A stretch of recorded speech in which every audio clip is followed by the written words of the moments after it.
আয়ুর্বেদ মানে শুধু হার্বাল চা বা মালিশ নয়। প্রাচীন ভারতে আয়ুর্বেদ ছিল একটি সম্পূর্ণ মেডিকেল সায়েন্স, যাকে ৮টি শাখায় ভাগ করা হয়, যা শরীর, মন এমনকি অস্ত্রোপচারের সিদ্ধ ছিল। আজকে জেনে নিন অষ্টাঙ্গ আয়ুর্বেদের রহস্য। নমস্কার, পুনর্জন আয়ুর্বেদা বাংলায় আপনাকে স্বাগত। শুরু করব কায় চিকিৎসা। এ হলো শরীরের আভ্যন্তরীণ রোগের চিকিৎসা, যেমন জ্বর, ডায়াবেটিস, হজমের সমস্যা। শালক্যতন্ত্র অর্থাৎ নাক, কান, গলা এবং চোখের চিকিৎসা। শল্যতন্ত্র অর্থাৎ সার্জারি।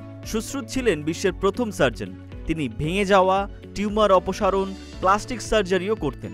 সবচেয়ে আশ্চর্যজনক হল প্রাচীন ভারতে নাক পুনর্নির্মাণ হতো।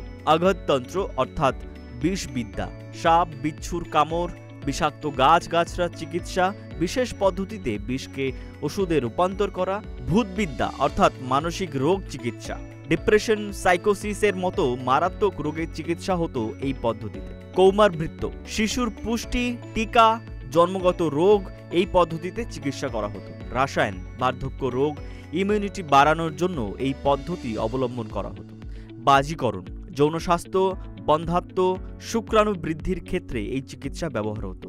এই ৮টি শাখায় প্রমাণ করে আয়ুর্বেদ কতটা আধুনিক ছিল। আজকের মডার্ন মেডিসিনের অনেক টেকনিকের জন্ম এখান থেকেই।